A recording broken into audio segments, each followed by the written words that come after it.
नमस्कार, मैं सिमरन और आप देख रहे हैं माय भारत न्यूज। दिल्ली के रामलीला मैदान में हुई 25 जून की रैली की खबर पूरे देश में ना फैल सके, इसके लिए दिल्ली के बहादुर शाह जफर मार्ग पर स्थित अखबारों के दफ्तरों के बीच में रात में ही काट दी गई। रात को ही इंदिरा गांधी के विशेष सहायक आर के धवन के कमरे में बैठकर संजय गांधी और ओम मेहता उन लोगों की लिस्ट बना रहे थे जिन्हें गिरफ्तार किया जाना था। इसकी जड़ में 1971 में हुए लोकसभा चुनाव का था, जिसमें उन्होंने अपने मुख्य प्रतिद्वंदी राज नारायण को पराजित किया था।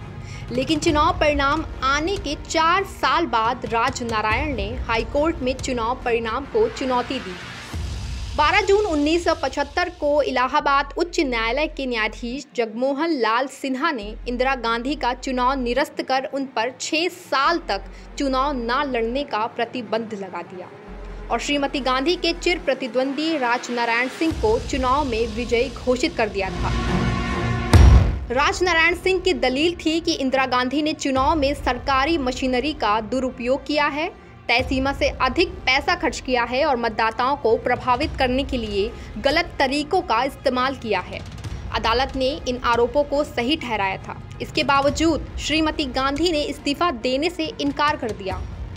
तब कांग्रेस पार्टी ने भी बयान जारी कर दिया था कि इंदिरा गांधी का नेतृत्व पार्टी के लिए अपरिहार्य है। इसी दिन गुजरात में चिमन भाई पटेल के विरुद्ध विपक्षी जनता मोर्चे को भारी विजय मिली। इस दोहरी चोट से इंदिरा गांधी बौखला गई। इंदिरा गांधी ने अदालत के इस निर्णय को मानने से इनकार कर दिया और सर्वोच्च न्यायालय में अपील करने की घोषणा की और 26 जून को आपातकाल लागू करने की घोषणा कर दी। उस समय आकाशवाणी ने रात के अपने एक समाचार बुलेटिन में ये प्रसारित किया था कि अनियंत्रित आंतरिक स्थितियों के कारण सरकार ने पूरे देश में आपातकाल की घोषणा कर दी गई है।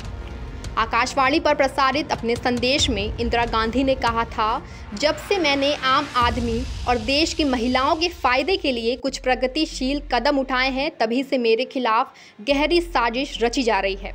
इस दौरान जनता के सभी मौलिक अधिकारों को स्थगित कर दिया गया था। सरकार विरोधी भाषणों और किसी भी प्रकार के प्रदर्शन पर पूर्ण प्रतिबंध लगा दिया गया था। वहीं सरकार के पास थे असीमित अधिकार। इमरजेंसी के बाद एक साक्षात्कार में इंदिरा ने कहा था कि उन्हें लगता था कि भारत को शॉक ट्रीटमेंट की ज़रूरत है, लेकिन एक शॉक ट्रीटमेंट की योजना 25 जून की रैली से 6 महीने पहले ही बन चुकी थी। 8 जनवरी 1975 को सिद्धार्थ शंकर रे ने इंदिरा को एक चिट्ठी में आपातकाल की पूरी योजना भेजी थी। चिट्ठी के मुताबिक ये योजना तत्कालीन कानून मंत्री HR गोखले, कांग्रेस अध्यक्ष देवकांत बरुआ और बॉम्बे कांग्रेस के अध्यक्ष रजनी पटेल के साथ उनकी बैठक में बनी थी। आपातकाल के जरिए इंदिरा गांधी जिस विरोध को शांत कराना चाहती थी, उसी ने 19 महीने में देश का बेड़ा गर्क कर दिया। संजय गांधी और उनकी तिकड़ी से लेकर सुरक्षा बल और नौकरशाही सभी निरंकुश हो चुके थे। एक बार फिर इंदिरा गांधी ने कहा था कि आपातकाल लगने पर विरोध में कुत्ते भी नहीं भौंकेंगे, लेकिन 19 महीने में उन्हें गलती और लोगों के गुस्से का एहसास हो गया।